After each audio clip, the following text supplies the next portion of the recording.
Hello friends, how are you. I think आप लोग अच्छे होंगे और होना भी चाहिए, क्योंकि स्वस्थ शरीर में ही स्वस्थ मस्तिष्क का वास होता है। तो स्वस्थ होना विद्यार्थियों के लिए ज़रूरी है। तो आइए हम आज एक बार पुनः अभ्यास 24 में आपका स्वागत करता हूं।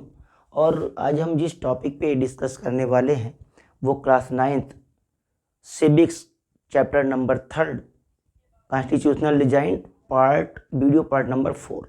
So these are some topics written are on the whiteboard.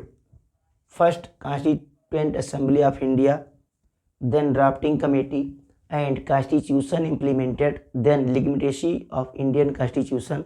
So we are going to discuss of the Constituent Assembly, Drafting Committee, Constitution implemented and legitimacy of the Indian Constitution. Simple. Let's see.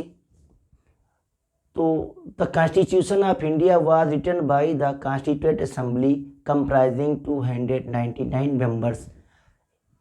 कितने लोगों के द्वारा संविधान सभा के द्वारा संविधान तैयार किया गया? तो there are 299 members. और ये जो कॉन्स्टिट्यूएंट असेंबली बनी थी, ये कैबिनेट मिशन प्लान के अकॉर्डिंग इसको फॉर्म किया गया था. Doctor B.R. Ambedkar, it was adopted on November 26, 1949. इसे कब एडॉप्ट किया हमने संविधान को अपने? तो 26 नवंबर 1949 को हमने संविधान को एडॉप्ट कर लिया. अभी लागू नहीं हुआ, इम्प्लीमेंट हमने नहीं किया है, हमने एडॉप्ट किया है. और इम्प्लीमेंट करने के लिए हमने दिसंबर 1 महीना, लगभग 2 महीने हमने वेट किए. उसका भी रीज़न मैं आपको यहाँ जब मैं पढ़ाऊँगा इस जगह पर, यहाँ तो मैं उस पर डिस्कस करूँगा कि जब मेरा संविधान 26 जनवरी 1949 को रेडी हो गया, नवंबर में, तो हमने इसको उसी समय इम्प्लीमेंट क्यों नहीं किया? What is the main causes? तो डिस्कस हम करेंगे यहाँ पर जब हम पढ़ेंगे ये वाला पोर्शन जब पढ़ेंगे तो वहाँ पर इसको डिस्कस करेंगे कि मेरा संविधान अगर हमने अडॉप्ट कर लिया कब? 26 नवंबर 1949 को, तो हमने उसको इम्प्लीमेंट क्यों नहीं किया? What is the main causes? तो उस काज को हम यहाँ डिस्कस करेंगे. Doctor B.R. Ambedkar was the chairman of the drafting committee. Doctor B.R. Ambedkar drafting committee के चेयरमैन थे. आपको यहाँ पर एकदम क्लियर कट होना चाहिए कि जो कॉन्स्टिट्यूएंट असेंबली है उसका चेयरमैन अलग था, जो ड्राफ्टिंग कमेटी है उसका चेयरमैन अलग था. तो ड्राफ्टिंग कमेटी के चेयरमैन थे डॉक्टर B.R. अम्बेडकर, जबकि कॉन्स्टिट्यूएंट असेंबली यानी संविधान सभा के जो चेयरमैन थे वो थे डॉक्टर राजेंद्र प्रसाद. अब यहाँ पर 2 चीज़ें क्लियर होनी चाहिए आपको. कॉन्स्टिट्यूएंट असेंबली के 2 चेयरपर्सन मनोनीत किए गए, बनाए गए. एक तो थे इम्परमानेंट, अस्थायी, और दूसरे थे परमानेंट. तो इम्परमानेंट जो चेयरपर्सन बना, अध्यक्ष बना इस कॉन्स्टिट्यूएंट असेंबली का, उनका नाम था डॉक्टर सच्चिदानंद सिन्हा. और जो परमानेंट बने उनका नाम था डॉक्टर राजेंद्र प्रसाद, जो भारत के पहले राष्ट्रपति भी बने. Doctor Rajendra Prasad was the president of the constituent assembly. यहाँ पर दिखा हुआ देखिए, डॉक्टर राजेंद्र प्रसाद संविधान सभा के अध्यक्ष थे. ये परमानेंट अध्यक्ष थे. अगर यहीं पर इम्परमानेंट अध्यक्ष पूछ ले, अस्थायी, तो अस्थायी कौन था? डॉक्टर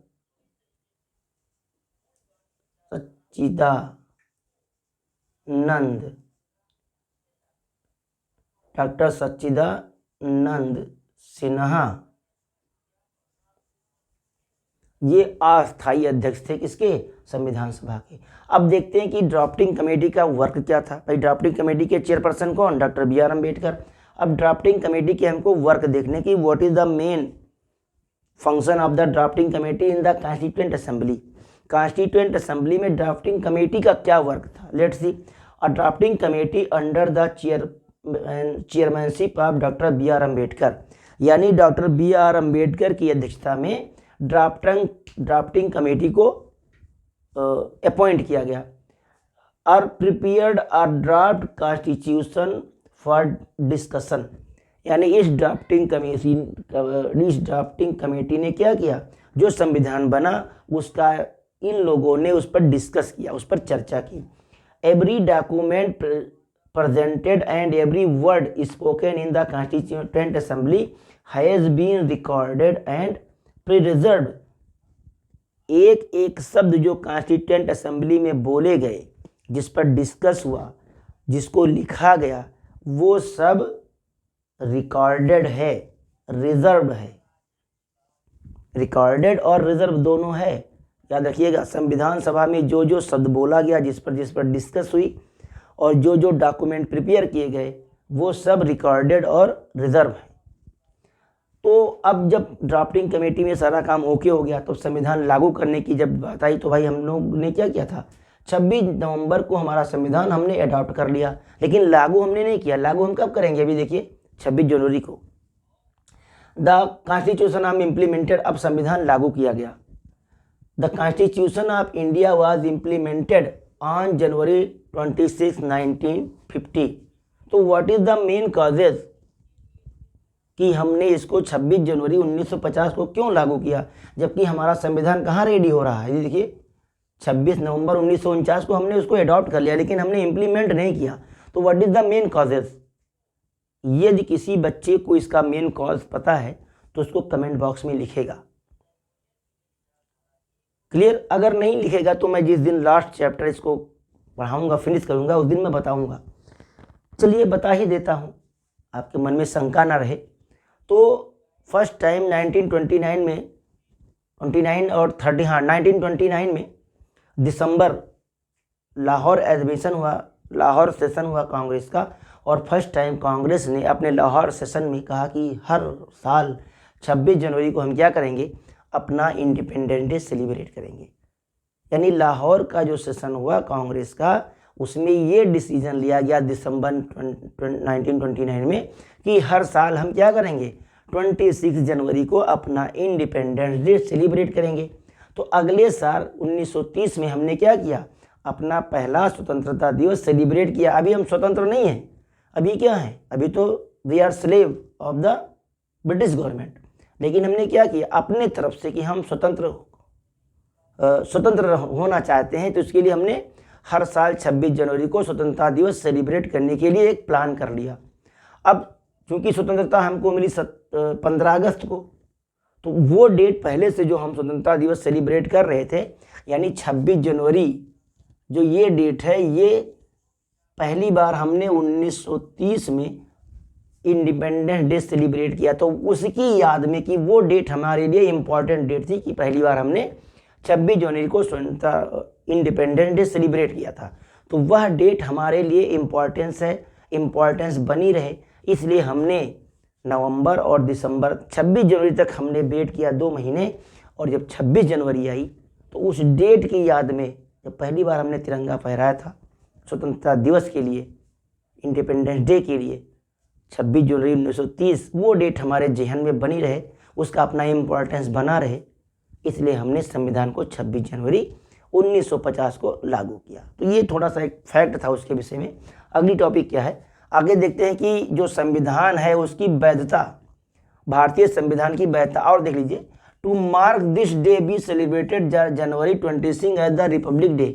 और इस डे को हम क्या मनाते हैं, रिपब्लिक डे सेलिब्रेट करते हैं, इंडिपेंडेंस डे नहीं, क्योंकि इंडिपेंडेंस डे तो हमको 15 अगस्त को मिला, आज़ादी हमको 15 अगस्त को मिली, इसलिए इसको हम रिपब्लिक डे के रूप में सेलिब्रेट करते हैं।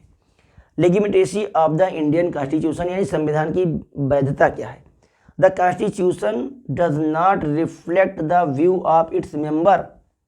ये जो संविधान है वो जो भिन्न भिन्न मेंबर थे उनका अपना व्यू नहीं था, बल्कि it express broad consensus its time, अपने समय की ये व्यापक सहमति थी। यानी ये जो 299 लोग थे उनका अपना पर्सनल व्यू नहीं था, बल्कि उस समय की एक व्यापक सहमति थी। यानी ये जो लगभग नियर अबाउट 300 लोग, इन लोगों की व्यापक सहमति ही कहाँ रिफ्लेक्ट करती है, इस संविधान को रिफ्लेक्ट करती है, बताती है कि हमारे देश के जो संविधान निर्माणकर्ता थे उनकी सोच कितनी स्ट्रांग थी, कितनी मतलब ब्रॉड थी आज की डेट को लेकर के भी। नो लार्ज सोशल ग्रुप, कोई भी बड़ा समूह आर पॉलिटिकल पार्टी या संवैधानिक दल has ever questioned it legitimacy, इसकी वैधता पर कोई भी ग्रुप, कोई भी पार्टी क्वेश्चन नहीं उठा सकती कि संविधान में ये चीज गलत है। The constituent assembly represented members from different language, group, caste, class, religion and occupation. जो संविधान सभा थी उसमें जितने भी मेंबर थे अलग जाति के थे, अलग धर्म के थे, है ना, अलग संप्रदाय के थे, अलग वर्ग के थे और उनके व्यवसाय भी अलग अलग थे। यानी पहले से ही, अब देखिए हमारे संविधान की जो विशेषता है विभिन्नता में एकता। अब देखिए यहाँ कितनी विभिन्नता है। Doctor B R. अम्बेडकर एससी जात के, डॉक्टर राजेंद्र प्रसाद सवर्ण, है ना, पंडित जवाहरलाल नेहरू पंडित ब्राह्मण, मौलाना अबुल कलाम आज़ाद मुस्लिम, है ना। इस तरीके से देख लीजिए, मतलब अलग अलग जात, अलग अलग धर्म के लोग हमारे संविधान के निर्माण में लगे रहे। यानी जिस तरह से हमारा संविधान का निर्माण हुआ उसका इम्पैक्ट, उसका इम्प्लीमेंटेशन, है ना, एक आइडियल है पूरे वर्ल्ड में। भारतीय संविधान एक आइडियल है पूरे वर्ल्ड में। तो एक छोटा सा टॉपिक जिस पे हमने डिस्कस किया, और फिर वही बात मैं फिर आपसे रिक्वेस्ट करूंगा, ज्ञान देने से क्या होता है, बढ़ता है। ज्ञान संचय करने से कम होता है। तो ज्ञान बढ़ाइए, ज्ञान बांटिए, है ना। और विद्या ददाति विनयम, ज्ञान क्या करती है, विनय लाती है। तो विनय के साथ इसको स्प्रेड कीजिए, फैलाइए, सब्सक्राइब, शेयर, ये सब चीज़ें आपको करनी चाहिए। कि जो चीज़ आप देंगे ना उसके एवज में उसका आपको 10 गुना मिलने वाला है। तो जितना ज़्यादा आप इसको शेयर करेंगे, जितना ज़्यादा लोगों का ज्ञान बढ़ेगा, उतना ही आपके ज्ञान का भी वर्धन होगा। तो इस आशा और पूर्ण विश्वास के साथ कि आप अपने कर्तव्य के प्रति लापरवाह नहीं होंगे, आप लोगों का बहुत बहुत धन्यवाद।